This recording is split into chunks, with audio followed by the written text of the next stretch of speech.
Cum era. Am fost la București săptămâna trecută, acum o săptămână și ceva. Invitat la o numască, la niște prieteni. Mi se părea că, sincer, mi se părea că este o pierdere de timp, o ieșire din ceea ce m-am obișnuit să fac. Știți cum e când te duci invitat undeva, mai ales când nu mai te ajută nici sănătatea, nici dispoziția în sensul ăsta. Ai impresia că trece timpul greu, trebuie să mănânci mai mult, după aia nu sta de bine și așa mai departe. Chiar mă gândeam și m-am rugat Dumnezeu pe drum că mi se părea că e unul destul de obositor. Și i-a zis, Doamne, dacă tot e, arată ceva, deși n-aveam niciun fel de pretenție. N-am cerut cu insistență să-mi arate ceva cu prilejul ăsta. M-am dus total desumflat la această întâlnire. M-am întâlnit cu niște prieteni vechi la care n-aveam ce să aflu, așa ziceam eu. N-aveam ce să le transmit pentru că am încercat de atâtea ori să le transmit și n-am să le transmit nimic. Mă gândesc la cele care aș fi vrut să le transmit. Mă gândeam eu va fi o întâlnire a noastră ca de fiecare dată.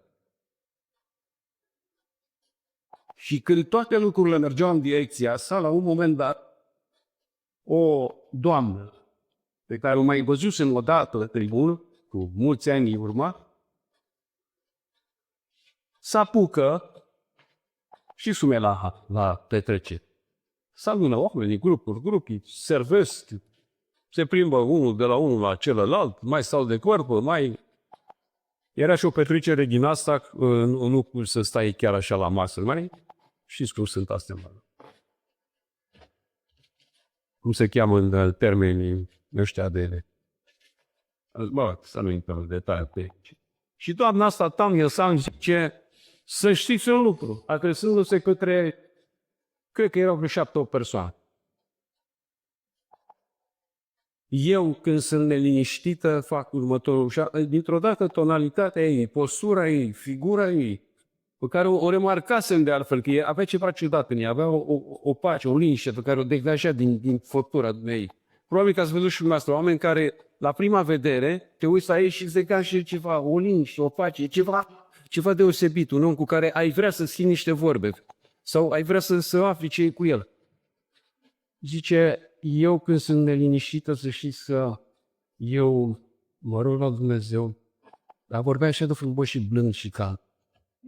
Mă rog la Dumnezeu și mă rog la Dumnezeu și mă rog la Dumnezeu și Dumnezeu îmi dă o pace și îmi dă o liniște.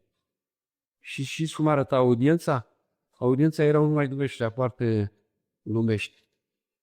Nu lumești în sens rău. Oameni care n-au treabă cu biserica, n-au treabă cu religia, n-au treabă cu...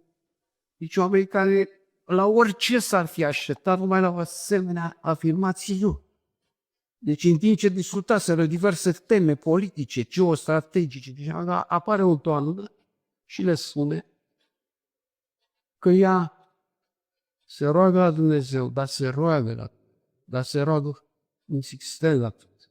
Și Dumnezeu îi dă o liniște și îi dă o pace și are și o bucurie în suflet. Încât oamenii au tăcut toți și ascultau cu mai atenție și nu... Chiar erau curioși să văd reacția lor. Ce o să zică ăștia? Pentru că știa. Mă așteptam să aud o replică gen Moromete, știi? Când îi spune Moromete, când ne vezi fizica care se ducea la biserică și, mă rog, n-are sens să povesti asta de refugi. În astfel de context. Oamenii au tăcut și ce credeți că se întâmplă? Pasul următor. Zice soția mea, care era mai ei por, vine și zice, Dumnezeu are o putere extraordinară. Vă dați seama, că nu era, dacă era ca într-un film SF, practic, era o conjunctură în care nu era. Zice, să vă spun eu o experiență cu Dumnezeu. Băi, m-am conștiințat pe stradă. Cum voi să spun în ecoasă mea o experiență cu Dumnezeu, un public ăla? Zice, hai să vă spun o experiență cu Dumnezeu. Băi, toți să uitau la, probabil că în mintea majorității și și au nebunit cu toți, dar toți ascultau. Zice, aveam un șofer. Acum vă spun experiența care a spus dumneavoastră mea acolo. Deci aveam un șofer care îl chema Mitică. Și Mitică ăsta mă sună odată pe mine, zice ea, și îmi zice, doamna, m-a oprit controlul pe stradă. E o experiență pe care am spus-o odată. Eu, la vremea respectivă, e o experiență interesantă, dar nu m-am și uitat-o, nu mai știam de ea. Zice, m-a oprit controlul, ISCTR-ul, dacă ați auzit de astfel de control. O firmă, o instituție care oprește mașina în trafic și dă niște amenzi, omoară, numai că distruge șoferul, distruge firma transportatoare. Dacă depășești anumite și dacă ai niște nereguli. Și m-a oprit, sunt în neregulă totală. Zice, depășesc cantitatea pe cântar cu mult și probabil că o să iau ceva la vremea respectivă, era că e miliarde de sume. Deci de câteva miliarde o să ne dea, ne-a distrus. Zice, cunoașteți pe cineva, doamnă? Pe cineva local în zona Francia, unde se întâmpla să intervină la poliție, cumva, era o comisie mixtă, televiziune, poliție, ISCTR, organ control, ANAF. Vă dați seama ce era. Și Mitica al nostru nimerise acolo. Soția se gândește și nu. Și era miercuri. Era ora 4. Și știa că la ora 4 eu merg la ora de rugăciune. Mă sună pe mine, intrasem la Dumbrava, ora de rugăciune, unde erau adunate câteva surori bătrâne, sora Albescu, sora, nici mai le țin minte, Dumnezeu să le odihnească. Mă rog, imaginați-vă niște surori care au dispărut din orizontul nostru și care nu mai le aduc aminte dacă era și fratele Fede. A trecut. Așa veche? E veche, mă, e veche, păi asta e că e incredibil, dar trebuie să vedeți atmosfera unde se întâmpla la un restaurant de lux din București. Deci la un Herăstrău, știți că sunt așa zisele restaurante de fiți. E acolo, unde era cel mai de fiți, acolo sunt. Mă sună, zice, eu închideam telefonul la ora de rugăciune. Nu, mă deranja. Dar totuși soția, zic, băi, era răspuns, deci, ai început ora de rugăciune, zic, da. Zice, uite, Mitica al nostru, așa, roagă-te să scapi. Și eu închid telefonul și mă uit la sunorul meu și zic, n-a rugat soția dacă putem, îi explic că avem un șofer în trafic, care... Și încep surorile mele să se roage. Sora Neci spune o rugăciune interminabilă, roagă cu Dumnezeu ca oia să le închidă ochii, să strice cântarele, să... Dar mi-era și, Doamne, nu mai dați seama că mie tot timpul mi-a fost jenă să ridic astfel de rugăciune la Dumnezeu. În business-ul meu, în afacerile mele, să le implic cu Dumnezeu.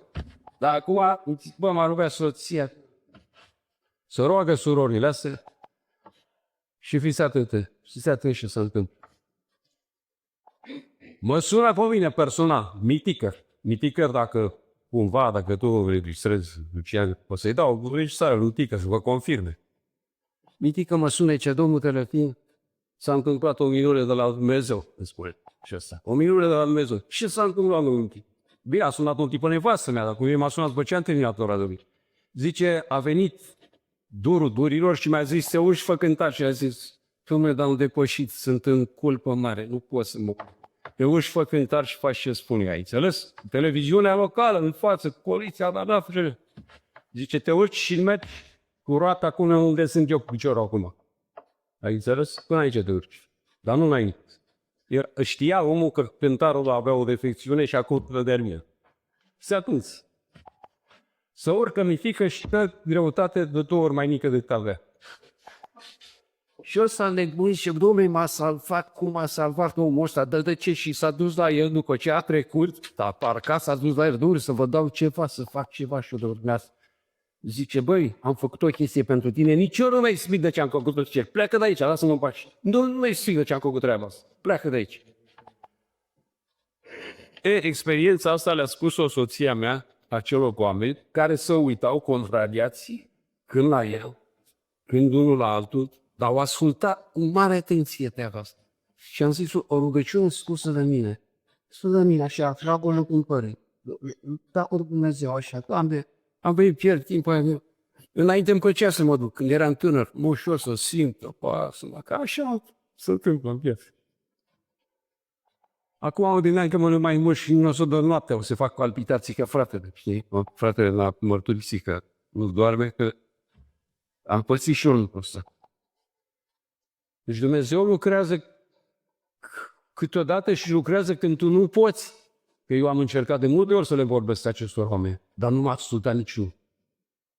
Dar pe doamna asta, care a găsit subiectul și pe soția mea, a ascultat. A ascultat-o cu mare atenție. Ce au înțeles ei, ce a rămas în sufletul lor, nici nu se știe cum lucrează.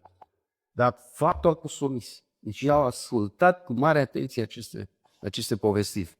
Probabil că în momentele lor disperate, să vor gândi la Dumnezeu și ei. Poate că vor ajunge la momentul prin care zic, băi, poate există o șansă pentru noi. Poate există șansa să ne salveze Dumnezeu. Și aici încep să ajung către subiect vorbirii mele.